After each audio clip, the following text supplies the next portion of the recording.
Cricket time ஃபேன்ஸுக்கு வணக்கம். So IPL நெருங்கிக்கிட்டே இருக்குது. ஆல்மோஸ்ட் ஒரு 60 நாள் தான் இருக்குன்னு சொல்லணும். எல்லா டீமை பற்றி பார்த்துட்டு வந்துட்டு இருக்கோம். எல்லா அப்டேட்ஸுமே வந்துட்டு உடனே அப்டேட் பண்ணிட்டு இருக்கோம்.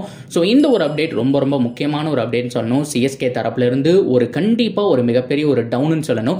அதுக்குள்ளே ரெடி ஆகிட்டாருன்னா பிரச்சனை இல்லைப்பா, இல்லைனா இவர் இல்லைனா ரொம்ப கஷ்டம்னுங்கிற மாதிரி பேசிட்டு இருக்காங்க. ஆக்சுவலாக யார் அந்த பிளேயர், அதை தாண்டி இவருக்கு ரிப்ளேஸ்மெண்ட் யார் இருக்க போகிறாங்க, ரிஷப் பண்ட் உண்மையாலுமே 2025 சிஎஸ்கேவை லீட் பண்ண போகிறாரா அப்படிங்கிற எல்லாத்தையும் டீடைல் இந்த வீடியோவில் பார்த்து தெரிஞ்சுக்கலாம். அதுக்கு முன்னாடி ஃபர்ஸ்ட் டைம் சேனலுக்கு வரீங்கன்னா மறக்காம சப்ஸ்கிரைப் பண்ணி சப்போர்ட் பண்ணுங்க. அப்பதான் அப்டேட் எல்லாமே வந்து சேரும். சரி வாங்க வீடியோக்குள்ள போலாம். First of all, Chennai Super Kings champion side அப்படிங்கிறதுல எந்த விதமான மாற்றமும் கிடையாது.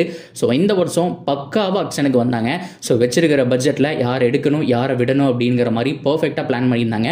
பென் ஸ்டோக்ஸ் போன வருஷம் பெஞ்சில் குறை வச்சு வேற லெவலில் ட்ராஃபி அடிச்சாங்க அப்படின்னு சொல்லணும். ஸோ இந்த வருஷம் பென் ஸ்டோக்ஸை பிக் அமௌண்ட்டுக்கு ரிலீஸ் பண்ணி அவங்களுடைய ஃபார்மர் பிளேயரான சார்துல் தாக்கூரை வந்துட்டு ரீநெயின் பண்ணியிருக்காங்க அப்படின்னு சொல்லணும். ஐ மீன் ஆக்ஷனில் எடுத்திருக்காங்கன்னு சொல்லணும். ஸோ நல்ல ஒரு பிக்குங்க. உண்மையாலுமே அவருடைய பர்ஃபார்மன்ஸ் போகிற அதெல்லாம் வேற விஷயம். பேட்டிங் நல்லா இம்ப்ரூவ் பண்ணியிருக்காரு. அண்ட் சிஎஸ்கேக்கு தோனிக்கு கீழே நல்லா பண்ணியிருக்காரு. இதுக்கு முன்னாடியே ரைசிங் புனே சூப்பர் ஜெயின்ஸ்ல நல்லா பண்ணியிருக்காரு சார்துல் தாக்கூருடைய. ஸோ எல்லாருமே என்ன சொல்றாங்க அப்படின்னா 2019 அவர் ஒரு ரன் அடிச்சிருந்தா அந்த மேட்ச் வின் பண்ணியிருக்கலாமே. ஸோ சார்துல் தாக்கூர்னால தானே நம்ம தோத்தன்னு சொல்றாங்க. நல்லா ஞாபகம் வச்சுக்கோங்க, 2018 சிஎஸ்கே ஃபைனல் போனதுக்கும் சார்துல் தாக்கூர் தான் காரணம். ஸோ அந்த ஒரு பாசிட்டிவான விஷயத்தை யாருமே சொல்ல மாட்டேங்கிறாங்க. ஸோ 2018 ஃபேப் டூப்ளசி மட்டும் ஒரு 2 ஆடிட்டு இருப்பாரு, இன்னும் 2 வந்துட்டு சப்போர்ட் இருக்காரு. ஸோ அந்த இடத்துல வந்துட்டு 13 ரன்னோ இல்லை 19 ரன்னோ ரொம்ப ரொம்ப க்ரூசியலாக ஒரு ஓவரில் வந்துட்டு அடிச்சு கொடுப்பாரு. ஸோ அதனால தான் ஃபேப் டூப்ளசி ஈஸியாக ஃபைனல் வரைக்கும் எடுத்துட்டு போய் அதனால முடிக்க வேண்டிய ஒரு சிச்சுவேஷன் அப்படிங்கிற சிஎஸ்கே வந்திருக்கும்.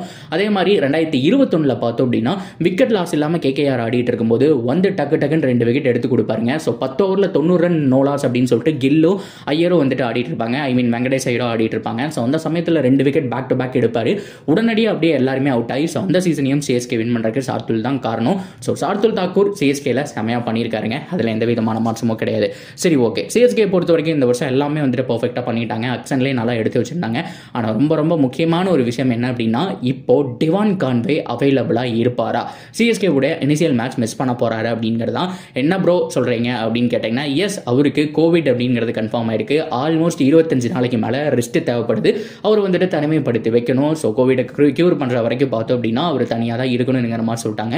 இதை தாண்டி ஐபிஎல்ல பயோ பபிள் அப்படிங்கிற மாதிரி ஒரு கான்செப்ட் கேள்விப்பட்டிருப்பீங்க. ஸோ இப்போ இந்த 2 வருஷமா இல்லை, 2 வருஷத்துக்கு முன்னாடி இருந்துச்சு. 2020-21 முடிகிற வரைக்கும் இருந்துச்சு சொல்லணும். ஸோ ஃபேன்ஸே இல்லாமலாம் நடந்துச்சு இல்லையா. அதோட ரூல்ஸ் படி 3 வாரம் பக்கம் வெளியில் இருக்கணும். ஸோ அதுக்கப்புறம் தான் வந்துட்டு டீமுக்குள்ள அண்ட் பிளேயர்ஸ்குள்ள வந்துட்டு அலோவ் பண்ணுவாங்க. இருந்தும் தொற்று அதிகமாச்சு அப்படின்னா மேலும் 1 வாரங்கள் ரெஸ்ட் எடுக்கிறதுக்கான சான்ஸ் அப்படிங்கிறது highly possible. So Devon Conway CSK பொறுத்த வரைக்கும் ரொம்ப ரொம்ப முக்கியமான ஒரு பிளேயருங்க. ஸோ கண்டிப்பாக கியூர் பண்ணியே ஆகணும். சீக்கிரம் வந்துருங்கப்பா, சீக்கிரம் வந்துருப்பா எல்லாச்சாமி, புது எல்லாசாமி நீதானுங்கிற மாதிரி ஃபேன்ஸ் எல்லாருமே வெயிட்டிங்ல இருக்காங்க. இன்கேஸ் வந்துட்டு டிவான் கான்வே இல்லை அப்படிங்கிற பட்சத்தில் யார் ஓப்பனராக செயல்படுவானுங்கிறது மிகப்பெரிய கேள்வி. ஸோ ரச்சின் ரவீந்திரா பர்ஃபெக்டான ஓப்பனருங்க, நிறைய பண்ணியிருக்காரு. So New Zealand and Devon Conway Rachin Ravindra தான் ஓப்பனிங்க. ஸோ 1 டவுன் பொசிஷன்லேயே நல்லா ஆடி இருக்காரு அப்படிங்கிறதுனால ரச்சின் ரவீந்திரா பர்ஃபெக்டான ஒரு பிக். ஆனால் மிகப்பெரிய பிரச்சனையே வந்துட்டு என்னன்னு கேட்டிங்கன்னா Ruturaj Gaikwad and Devon Conway இவங்க 2 பேர் இருக்காங்க இல்லையா. இவங்களுக்குள்ளே இருக்க இந்த ஒரு பார்ட்னர்ஷிப், இந்த ஒரு கம்யூனிகேஷன் 2 இயர்ஸாக வந்துட்டு ஹார்ட் ஒர்க் பண்ண விஷயம் எல்லாமே ரச்சின் ரவீந்திராக்கும் ஸோ அது மட்டும் இல்லாமல் நம்மளுடைய ருத்ராஜ் கைக்வாடுக்கும் செட் ஆகுமா அப்படிங்கிறதான் மிகப்பெரிய கேள்வி. அதாவது 2 பேருமே யங்ஸ்டர், 2 பேருமே வந்துட்டு அட்டாக்கிங் மூலில் இருக்கக்கூடிய ஆட்கள்.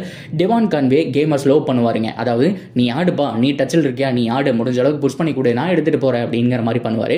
அப்படி இல்லையா Devon Conway spinners attack on பண்ணிட்டு ருத்ராஜுக்கு ஃபாஸ்ட் பவுலரை கொடுப்பாரு. இந்த மாதிரி கம்யூனிகேஷன் இருக்கு. ஆனால் இவங்க 2 பேருமே யங்ஸ்டர் இறக்கும்போது ஏகப்பட்ட மாற்றங்கள் அப்படிங்கிறது வந்து நடக்கும். ஏர்லி விக்கெட் விழுகிறதுக்கான சான்ஸ் இருக்கு. பவர் பிளே வந்துட்டு யூட்டிலைஸ் பண்ண முடியாம சிச்சுவேஷன் இருக்கலாம்.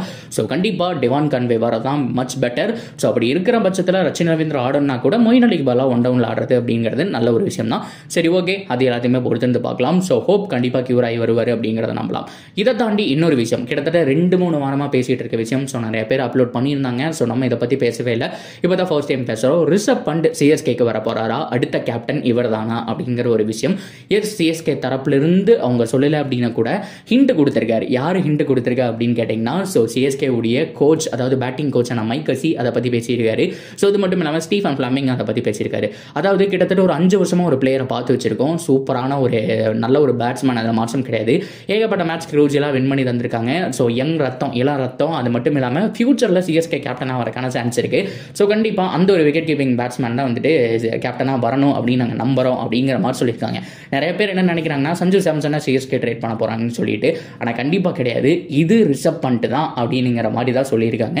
ஸோ இவ்வளோ வருஷமாக பார்த்ததில்ல. அண்ட் தோனி கூட தாங்க சுற்றுறாரு. இப்போது இன்ஸ்டாகிராமில் தோனி போடுற ஒவ்வொரு ஃபோட்டோலையும் அவர் இல்லாமல் காட்டுங்க பார்க்கலாம், 6 வித்தியாசம் காட்டுங்க பார்க்கலாம் அப்படிங்கிற மாதிரி ட்ரோல் பண்ணிட்டு இருக்காங்க. பிகாஸ் எங்கே போனாலும் ரிஷப் பண்ட் அவருடைய சிஸ்டர் மேரேஜ், கசின் மேரேஜ், எங்கேயாவது அவுட்டிங் போனாலும் எல்லா பக்கம் தோனி தோனி தோனி தான். ஸோ கிட்டத்தட்ட போன வருஷம் ஃபுல்லாமே இன்ஜுரி முழுக்க முழுக்க தோனி கிட்டேயே கற்றுக்கிட்டு அட்வைஸ் எல்லாம் வந்துட்டு வாங்கிக்கிட்டு அப்படியே உள்ளே இருந்திருக்காருன்னு சொன்னோம். ஸோ அந்த அளவுக்கு பார்த்தோம் அப்படின்னா ஊறி போயிருக்காரு.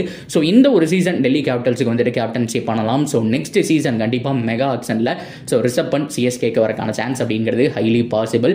என்ன ப்ரோ சொல்கிறீங்க அப்படின்னா, எஸ் ஹர்திக் பாண்டியாவோட ட்ரேடுக்கு அப்புறம் எனிதிங் இஸ் பாசிபிள் அப்படிங்கிற மாதிரி ஆகிப்போச்சு. ஸோ கண்டிப்பாக தோனி அவர்கள் ரிட்டையர்ட் ஆயிடுவார், அதில் மாற்றம் கிடையாது.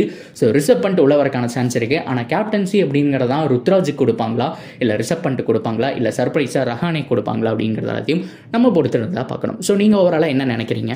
ஸோ சிஎஸ்கே டீமை எவ்வளோ பிடிக்கும்? And first match CSK vs RCB. So அதை பற்றி என்ன நினைக்கிறீங்க அப்படிங்கிறதெல்லாம் சொல்லுங்கள். தொடர்ந்து அப்டேட்டுக்கு சேனலோட இணைஞ்சிருங்க. மறக்காமல் சப்ஸ்கிரைப் பண்ணி சப்போர்ட் பண்ணுங்கள்.